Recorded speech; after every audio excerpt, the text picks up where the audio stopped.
Hello everyone. आज का जो हमारा टॉपिक है वो है ग्रोथ एंड डेवलपमेंट, जिसे हम हिंदी में वृद्धि और विकास कहते हैं। ये वीडियो यूज़फुल रहेगा सभी बीएड स्टूडेंट्स के लिए, साथ में उन सभी एस्पिरेंट्स के लिए जो टीचिंग एग्ज़ाम की तैयारी कर रहे हैं। तो सबसे पहले हम समझते हैं कि ये ग्रोथ यानी कि ये वृद्धि होती क्या है। ग्रोथ का मतलब है इंक्रीज़ होना किसी की हाइट में, वेट में या साइज में, और इसे क्वांटिटेटिव कहते हैं, यानी कि इसे मेज़र किया जा सकता है और ये मैच्योरिटी तक होते रहती है। अब इसको एक एग्जांपल के थ्रू समझते हैं। मान लिया जाए ये कोई एक इंडिविजुअल है, इसकी हाइट बढ़ती है, इसके वेट में चेंजेस आते हैं और इसके बॉडी साइज में कुछ चेंजेस आते हैं, तो इसे हम ग्रोथ कंसिडर करेंगे। एग्जाम्पल के लिए आज किसी बच्चे की हाइट 170 सेंटीमीटर है और अगले 2 सालों में उसकी हाइट बढ़कर 172 सेंटीमीटर हो जाती है, तो जो ये 2 सेंटीमीटर का डिफरेंस हमारे सामने आया, इसे हम आसानी से मेजर कर सकते हैं, इसीलिए हम इसे क्वांटिटेटिव कंसिडर करते हैं। अब हम बात करते हैं कि डेवलपमेंट यानी कि विकास क्या है। डेवलपमेंट का मतलब है कॉम्प्रिहेंसिव चेंजेस आना, यानी कि जो चेंजेस किसी इंडिविजुअल में आ रहे हैं वो बहुत बड़े लेवल पर आएंगे। अब वो चेंजेस किस किस तरीके से हो सकते हैं? सबसे पहला फिजिकल यानी कि शारीरिक, दूसरा मेंटल यानी कि मानसिक, तीसरा इमोशनल भावात्मक, और चौथा सोशल यानी कि सामाजिक। इन 4 अलग अलग स्तरों पर किसी इंडिविजुअल में जब चेंजेस आते हैं तो उसे हम डेवलपमेंट कंसिडर करते हैं। अब जो ये डेवलपमेंट है ये क्वांटिटेटिव भी हो सकता है, साथ ही साथ क्वालिटेटिव भी हो सकता है। और जैसा कि हमने ग्रोथ में समझा कि ग्रोथ बचपन से लेकर यानी कि जन्म से लेकर मैच्योरिटी तक चलती है, वहीं पर जब हम बात करते हैं डेवलपमेंट की, एक लाइफ लॉन्ग प्रोसेस है, यानी कि प्रीनेटल स्टेज से डेथ तक ये चलती है। एग्जाम्पल के तौर पर जब कोई इंडिविजुअल बोलना सीखता है और वो कुछ चीज़ें सोच पा रहा है, उसके अलावा समाज में दूसरों के साथ इंटरेक्शन कर पा रहा है, तो वो ग्रोथ, तो डेवलपमेंट है। अब इस ग्रोथ और डेवलपमेंट को एक बार हम साथ में समझते हैं। ग्रोथ क्या है? फिजिकल चेंजेस यानी कि शारीरिक जो बदलाव आ रहे हैं, उसके अलावा जिसको हम मेजर कर सकते हैं, जिसको हम माप सकते हैं, और ये लिमिट है कब तक? मैच्योरिटी तक, यानी कि मैच्योरिटी तक आपकी ग्रोथ होना पॉसिबल है। एग्जाम्पल के लिए एक जो बच्चा है वो 5 सेंटीमीटर बढ़ गया 1 साल के अंतर्गत, ये हमारा ग्रोथ का एग्जाम्पल है। वहीं पर जब हम डेवलपमेंट की बात कर रहे हैं, डेवलपमेंट एक ऑल राउंड चेंज है। ऑल राउंड चेंज में हमने अभी बात की थी, फिजिकल, मेंटल, इमोशनल, सोशल। तो डेवलपमेंट क्या है? एक ऑल राउंड चेंज है जो कि लाइफ लॉन्ग चलते रहता है। ये क्वालिटेटिव भी है, क्वांटिटेटिव भी है। अब डेवलपमेंट के एग्जाम्पल की बात करें तो एक बच्चा है, वो कुछ सेंटेंसेस को प्रॉपर तरीके से बोल पा रहा है, यानी कि उसके लैंग्वेज में कुछ डेवलपमेंट हुआ है, तो हम इसे एक एग्जाम्पल इसका कंसिडर कर सकते हैं। अब हम बात करते हैं कुछ प्रिंसिपल्स की जो कि डेवलपमेंट से रिलेटेड हैं, यानी कि विकास के कुछ सिद्धांत। सबसे पहला जो प्रिंसिपल है वो है कॉन्टिन्यूटी, यानी कि निरंतरता का सिद्धांत। जो डेवलपमेंट है ये कभी भी रुकता नहीं है। जैसा मैंने बताया कि ये प्रीनेटल स्टेज से होते हुए हमारे डेथ तक चलता है, यानी कि वूम से लेकर टूम तक। आज कोई इंसान अगर 2 साल का है तो 2 साल में हो सकता है कि छोटे छोटे शब्दों को बोलना सीख रहा हो, और जब वो अपनी डेथ तक आगे बढ़ेगा हो सकता है उसने 10 भाषाएं सीख ली हों। उसके बाद जो दूसरा पॉइंट है वो है डायरेक्शन, यानी कि प्रिंसिपल ऑफ डायरेक्शन। अब जो डेवलपमेंट है ये 2 तरीके से होता है, सेफलोकॉर्डल और प्रॉक्सिमोडिस्टल। ये क्या है इसको समझते हैं। मान लिया जाए ये एक इंडिविजुअल है, जब इसका डेवलपमेंट हेड टू टो चलता है तो हम इसे कहते हैं सेफलोकॉर्डल, और वहीं पर जब ये सेंटर से, बॉडी के सेंटर पार्ट से आउटर की ओर इसका डेवलपमेंट होता है तो हम इसे कहते हैं प्रॉक्सिमोडिस्टल। यानी कि ये 2 तरीके से डेवलपमेंट का काम करता है, एक है सेफलोकॉर्डल, एक है प्रॉक्सिमोडिस्टल। देन हम तीसरा प्रिंसिपल देखते हैं, वो है प्रिंसिपल ऑफ यूनिफॉर्म पैटर्न। इसका मतलब क्या है कि हर एक स्पीसीज़, यानी कि एनिमल की अगर हम बात करें, ह्यूमंस की बात करें, बर्ड्स की बात करें, तो हर एक स्पीसीज़ का अपना एक यूनिफॉर्म पैटर्न है। अगर हम इंसानों की बात करें, इंसानों में अगर हम मेल की बात करें तो सबसे पहले बच्चा पैदा होता है, उसके बाद उसकी हाइट बढ़ती है, देन उसके अराउंड 80 to 20 ईयर्स में उसकी दाढ़ी आती है, यानी कि एक पैटर्न है। हर कोई मैन इसी पैटर्न के थ्रू आगे बढ़ रहा है। और ऐसे ही जानवरों में है, उनका कुछ एक निश्चित क्रम है, तो उसी के आधार पर उनका डेवलपमेंट होता है। तो प्रिंसिपल ऑफ यूनिफॉर्म पैटर्न इसकी बात करता है। देन अगला जो प्रिंसिपल है वो है प्रिंसिपल ऑफ इंडिविजुअल डिफरेंसेस, यानी कि व्यक्तिगत अंतर। अब ये डिफरेंस जो है, जो इंडिविजुअल डिफरेंस है, ये डेवलपमेंट के किस आधार पर बात करता है उसे हम समझते हैं। हर एक बच्चा या हर एक इंडिविजुअल जो इस संसार में है उसमें कुछ अपनी स्पेशल खूबियां हैं। हो सकता है किसी का कमांड लैंग्वेज पर अच्छा हो सकता है किसी का कमांड मैथमेटिक्स पर अच्छा हो, और हो सकता है किसी का कमांड स्पोर्ट्स में अच्छा हो। और एक ही समय पर तीनों में बेहतरीन कमांड हो पाना पॉसिबल भी है और नहीं भी पॉसिबल है। तो हो सकता है किसी ए पर्सन के लिए स्पोर्ट्स अच्छा है और वहीं पर किसी बी पर्सन के लिए लैंग्वेज अच्छी है। तो ये बात करता है हमारा इंडिविजुअल डिफरेंसेस का, और इसी इंडिविजुअल डिफरेंसेस के आधार पर हमारा डेवलपमेंट कहीं ना कहीं अफेक्ट होता है। देन उसके अलावा पांचवा हमारा जो प्रिंसिपल है वो है principle of general to specific.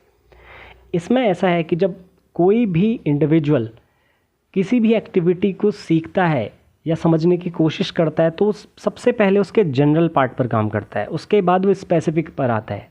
Example के लिए अगर कोई बच्चा है, वो सबसे पहले जब टॉय पकड़ने की कोशिश करता है तो अपने पूरे हाथ को मूवमेंट करता है, पूरे हाथ से उस टॉय को पकड़ने की कोशिश करता है। लेकिन जैसे जैसे उस बच्चे की एज बढ़ती है, उसे चीज़ें समझ आने लगती हैं, तो उसे ये पता लगता है कि मैं उस टॉय को केवल और केवल अपने फिंगर्स के थ्रू भी पकड़ सकता हूँ। तो ये जनरल टू स्पेसिफिक प्रिंसिपल इस बात पे निर्भर करता है।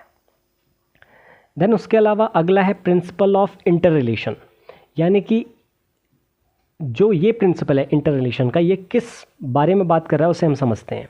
जैसे कि यहाँ पर एक स्मॉल पॉइंटर लिखा है, all domains affect each other. अब हमने इसकी बात थोड़ा पीछे की थी, उसे हम समझते हैं। हमारे पास यहाँ पर ये ब्रॉडर वे में हमने 4 डोमेन की बात की थी, physical, mental, emotional and social. अब अगर कोई इंसान इमोशनल लेवल पर उसमें कुछ डेवलपमेंट आ रहे हैं, मान लिया जाए उसके अंदर दूसरों के प्रति हेल्प करने का एक नेचर कहीं ना कहीं क्रिएट हो जाता है, तो कहीं ना कहीं समाज में जिस भी व्यक्ति को हेल्प की ज़रूरत होगी तो वह इंसान क्या करेगा, अपने उस इमोशनल फैक्टर के आधार पर समाज में लोगों की मदद करने की कोशिश करेगा। तो जो ये प्रिंसिपल है, प्रिंसिपल ऑफ इंटर रिलेशन, ये इसी बात को एम्फसाइज करता है कि एक डोमेन में हुआ गया डेवलपमेंट दूसरे डोमेन के डेवलपमेंट को कहीं ना कहीं प्रभावित करता है, अफेक्ट करता है। देन अगला है प्रिंसिपल ऑफ प्रेडिक्टेबिलिटी। अब प्रिंसिपल ऑफ प्रेडिक्टेबिलिटी का मतलब ये है कि किसी इंसान के कैरेक्टरिस्टिक्स, यानी कि किसी भी इंडिविजुअल के जो विशेषताएं हैं जो वो शो करता है अपने कैरेक्टर में, उससे कहीं ना कहीं हम प्रेडिक्ट कर सकते हैं कि वो इंसान आगे जाकर क्या करेगा। एग्जाम्पल के लिए अगर कोई बच्चा बहुत अच्छा स्पोर्ट्स खेलता है लेकिन वो अपने एकेडमिक्स में उतना अच्छा नहीं है, तो कहीं ना कहीं ये प्रेडिक्ट किया जा सकता है कि उसका स्पोर्ट्स के प्रति रुझान अच्छा है, वो स्पोर्ट्स में आगे जाके बहुत बेहतरीन कर सकता है। वहीं पर अगर हम इस सिचुएशन को चेंज कर दें, किसी बच्चे का स्पोर्ट्स में उतना अच्छा मन नहीं लगता है लेकिन वो एकेडमिक्स में बहुत अच्छा प्रदर्शन करता है, तो हम ये प्रेडिक्ट कर सकते हैं कि वो आगे जाके एकेडमिक्स के फील्ड में बहुत अच्छा प्रदर्शन कर सकता है। तो ये डील करता है हमारा प्रिंसिपल ऑफ प्रेडिक्टेबिलिटी से। अब हम बात करते हैं factors affecting growth and development, यानी कि कौन से ऐसे फैक्टर हैं जो हमारे वृद्धि और विकास को अफेक्ट कर रहे हैं। अगर हम मोटे मोटे तौर पर देखें तो हमारे पास 2 फैक्टर निकल कर आते हैं, इंटरनल और एक्सटर्नल। इंटरनल में सबसे पहले आनुवांशिकता यानी कि हेरिडिटी, दूसरा है हमारे हार्मोन्स, तीसरा है हमारा इंटेलिजेंस, चौथा है हमारा नर्वस सिस्टम, और पांचवा है हमारा टेम्परामेंट, स्वभाव। अब ये जो फैक्टर्स हैं ये हर इंसान को अंदर से कहीं ना कहीं प्रभावित करते हैं, तो इसको हम इंटरनल फैक्टर कहते हैं। वहीं पर जब हम एक्सटर्नल फैक्टर्स की बात करते हैं तो इसमें सबसे पहले हमारे पास न्यूट्रिशन आता है, फैमिली आता है, एजुकेशन आती है, इन्वायरमेंट आता है, उसके अलावा मेडिकल केयर आता है। यानी कि ये फैक्टर्स कहीं ना कहीं बाहरी तौर पर हमारी डेवलपमेंट को जब प्रभावित करने का काम करते हैं तो इन्हें हम एक्सटर्नल फैक्टर्स कहते हैं। अब हम बात करते हैं डोमेन्स की। जिन डोमेन्स की बात हम अभी पीछे कर रहे थे शॉर्ट में, उसे हम समझते हैं अभी थोड़ा सा एक्सपेंडेड वे में। सबसे पहले हम बात करते हैं फिजिकल डोमेन की, यानी कि शारीरिक डोमेन की हम बात कर रहे हैं। तो फिजिकल डोमेन में क्या होता है, किसी की बॉडी का ग्रोथ होना, उसके अलावा मोटर स्किल्स का डेवलपमेंट होना, ये हमारा फिजिकल डोमेन से रिलेटेड है। दूसरा हमारा आता है कॉग्निटिव। कॉग्निटिव मतलब संज्ञानात्मक, जब बच्चे की थिंकिंग एबिलिटी में डेवलपमेंट हो, उसकी मेमोरी में चेंजेस आ रहे हैं, उसके अलावा रीजनिंग एबिलिटी उसकी बढ़ रही है, तो ये हमारा कॉग्निटिव डोमेन से रिलेटेड है। अब हम बात करते हैं तीसरे डोमेन की, जो कि है सोशल यानी कि सामाजिक। यहाँ पर दूसरों के साथ रिलेशनशिप को इस्टेब्लिश करना और सोशल बिहेवियर दूसरों के प्रति दिखाना, ये हमारा सोशल डेवलपमेंट से रिलेटेड है। देन हम चौथे बात करते हैं इमोशनल डोमेन की। इमोशनल डोमेन है दूसरों के प्रति फीलिंग, उसके अलावा अपने इमोशंस पर कंट्रोल करना। इस प्रकार का डेवलपमेंट हमारा इमोशनल डोमेन के अंदर आता है।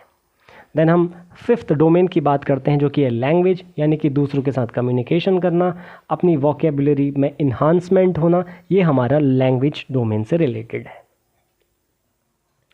अब हम बात करते हैं कि ये ग्रोथ एंड डेवलपमेंट का जो इम्पोर्टेंस है ये टीचर के लिए क्या है।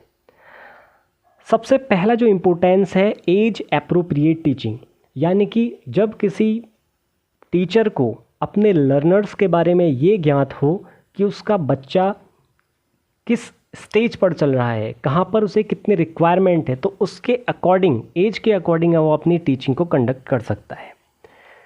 दूसरा है सपोर्ट्स इंक्लूसिव एजुकेशन।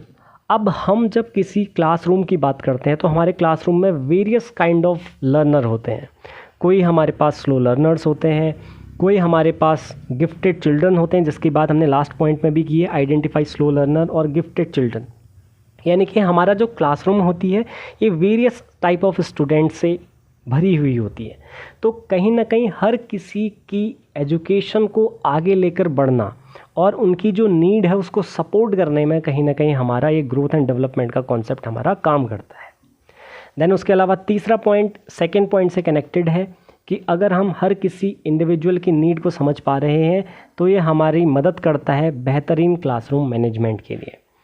देन अगला फोर्थ पॉइंट है इनकरेजेस होलिस्टिक डेवलपमेंट, यानी कि जब हम डेवलपमेंट एंड ग्रोथ की बात करते हैं तो ये बच्चे के सर्वांगीण विकास की बात करता है, होलिस्टिक डेवलपमेंट की बात करता है। वो लैंग्वेज के फील्ड में डेवलपमेंट करता है, वो समाज के फील्ड में डेवलपमेंट करता है, देन मेंटल लेवल पर उसका डेवलपमेंट होता है। अब हम शॉर्ट रिकैप लेते हैं कि क्या क्या चीज़ें हमने समझी। सबसे पहले हमने ग्रोथ समझा, जिसमें हमने बॉडी साइज और उसके अलावा बॉडी हाइट वेट की बात की थी, जो कि एंड हो जाता है मैच्योरिटी पर। और वहीं पर जब हमने डेवलपमेंट की बात की तो डेवलपमेंट एक लाइफ लॉन्ग प्रोसेस है जो कि ऑल राउंड चेंज लेकर आता है। ये वोम से लेकर टूम तक चलने का एक कॉन्सेप्ट है। दैन उसके अलावा हम बात करते हैं प्रिंसिपल की, जहाँ पर हमने वेरियस प्रिंसिपल्स को समझा जो डेवलपमेंट पर काम करते हैं। उसके अलावा हमने उन फैक्टर्स को समझा जो कहीं ना कहीं हमारे वृद्धि और विकास को प्रभावित करते हैं। देन हमने डोमेन्स की बात की, जहाँ पर हमने physical, mental, social, emotional and language domain को समझा। तो ये हमारा टॉपिक था ग्रोथ एंड डेवलपमेंट का। उम्मीद करता हूँ आपको ये पसंद आया होगा। अगर ये पसंद आया है तो चैनल को सब्सक्राइब, वीडियो को लाइक एंड शेयर करना ना भूलिएगा। बहुत बहुत धन्यवाद।